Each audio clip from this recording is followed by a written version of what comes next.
po kami sa Zambales sa Aquamarine Beach House. So ayun, Aquamarine Beach House. So ayun, today is May 1, Labor Day, so we are enjoying. And talaga magdagat. So guys, and then ito naman isa. So maganda pala dito eh. Tsaka maganda yung kwarto namin. Diyan sa Aquamarine may swimming pool. So ayan. So maganda. So ini-enjoy namin kasi maganda kasi. So ayan. Yung mga kasama ko. So ayan.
So, yan.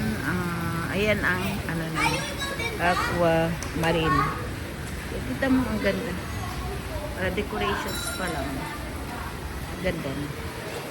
So, ayan. Plus yung mga ganito. So, pag may ganito ka, super advantage kasi kaya mo siyang i-manage. Look. So, maganda siya. Aquamarine Beach House. Nandito ito sa Kabangan.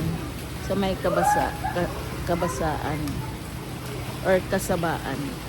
So, ayan. So, part pa rin ng Batangas. So, makikita mo din yung mga bangka-bangka na doon. So, yung may mga nangingisda din sila. At pag nakakuha, tingnan mo, may mga motor din na sinasakyan. So, pwede ka rin mag-rent ng doon para at least may activity rin. So, may kanya-kanyang So, ayun. So, pwede rin. Pwede. So, maganda. So, maski yung bahay-bahay, pwede naman. Kasi it's part of naman yun. So, makikita yun. So, ayan. Yan na po tayo sa ganda. Ganda yun. Ayan.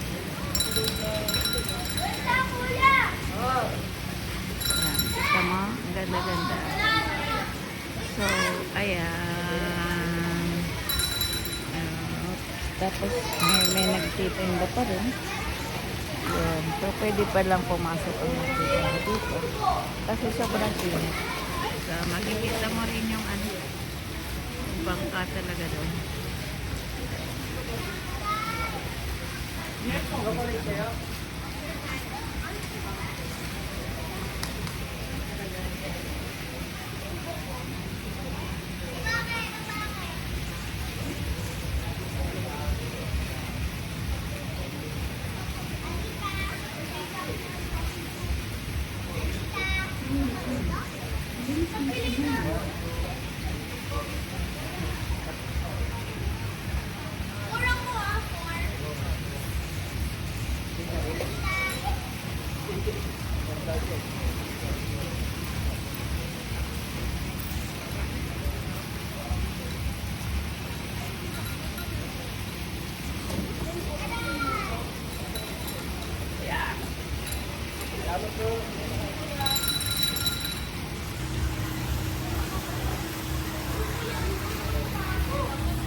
So, ito ang beauty ng Aquamarine.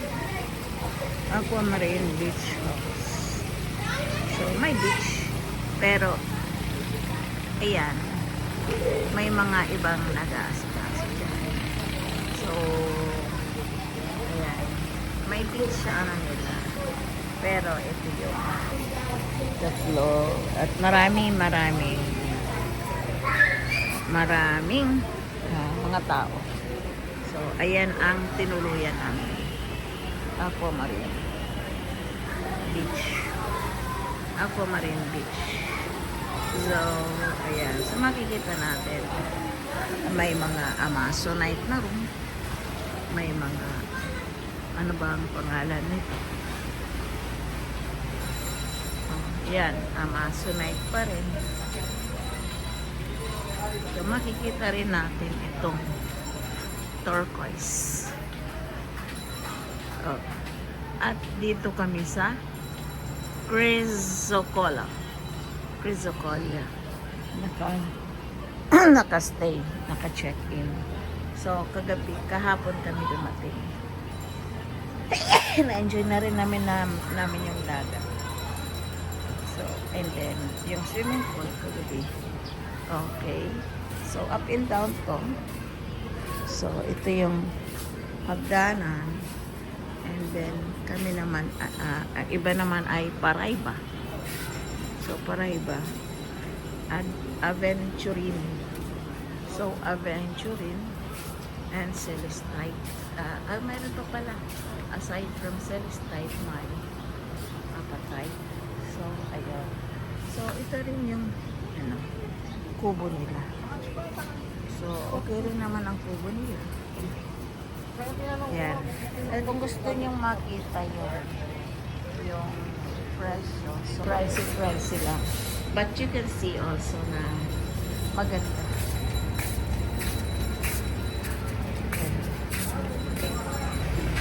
Ito yung dragon. So, yun yung dragon. So, pero ang dragon, hindi na nila kasama sa kanila yon. So, meaning, iba yung nagmamay-ari mo. Pero mura lang yan eh.